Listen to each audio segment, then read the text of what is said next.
안녕하세요, 라이언TV입니다.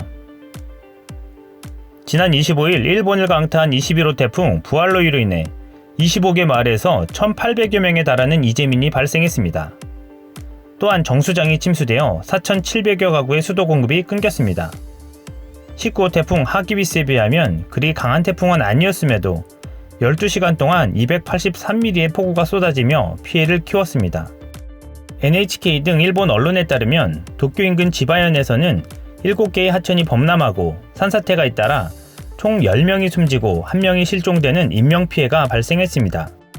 그런데 인명피해가 커진 데 대해 일본 지역 당국의 부적절한 피난 권고와 피난 지시가 도마 위에 오르고 있습니다. 지바현 나가라마치에서는 두 곳에서 범람한 물에 차가 휩쓸려 떠내려가 차에 있던 88세, 55세 남성이 목숨을 잃었습니다. 지역 당국에서 전원 피난에 속하는 호우 경계 수준 4를 내렸어야 했는데 피난 준비에 속하는 호우 경계 수준 3을 내려 피해를 입었다는 것입니다. 정부의 허술한 대처로 예상 밖의 많은 피해를 입자 일본 국민들은 망연자실하고 있는 상황입니다.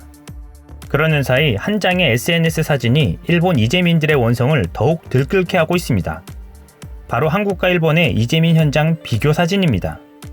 일본 피난처의 시설은 골판지로 된 침대와 벽이 있고 추워지는 날씨 속에 뻥 뚫린 천장으로 되어 있어 매우 열악한 환경을 보여주는 반면 한국의 피난처는 추위에 대비해 천장이 있는 텐트로 개별 공간의 아늑함을 보여주자 일본 정부의 재해 대책에 대한 불만이 터져나오고 있습니다. 더군다나 한국 정부는 기업들과 연계해서 국가의 공공기관 연수시설과 임시거주 아파트까지 제공한다는 소식이 알려지자 일본 국민들은 경악하고 있는 상황입니다. 일본의 이러한 종이 골판지로 된 대피처 시설이 나오게 되자 이재민들은 모두 아베 정부를 성토하고 있습니다. 한국과 필리핀의 이재민 시설보다 훨씬 못 미치고 있어 화가 난다. 아베 총리의 이재민들을 위한 정책과 조속한 피해 복구를 촉구한다 라며 격한 반응을 보이고 있습니다. 재해가 발생할 때마다 사용되는 골판지로 만든 피난처는 일본에서는 흔한 방식이라고 합니다. 그런데 이렇게 상황이 열악해지게 된 것은 아베 정부가 국민들을 피난민이나 이재민으로 대하는 것이 아니라 노숙자로 대한다는 데에 공감하고 분노하고 있는 것입니다. 그도 그럴 것이 일본 정부가 태풍 재해 시 보조금을 거의 지급하지 않기 때문입니다. 태풍이 올라오고 있던 날 1억 즉위식이 있었는데 여기에 쓰인 돈이 무려 1,600억 원이라고 합니다. 또한 도쿄올림픽을 위해 쓰인 돈만 32조 원에 달합니다. 이에 반해 지난 19호 태풍 하기비스 때 지급된 보조금은 76억 원에 그칠 정도였습니다.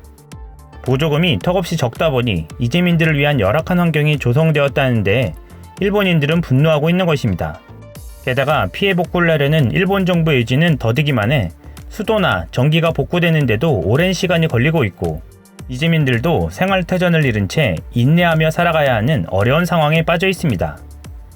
일왕 즉위식이나 도쿄올림픽에 쓰일 돈의 10%만이라도 재해를 당한 이재민들을 위해 사용해야 하지 않을까요? 아베는 말로만 일본의 부흥을 부르짖지 말고 무엇이 국민들의 부흥을 위한 진정한 길인지 생각해야 할 것입니다. 이상 라이언TV였습니다.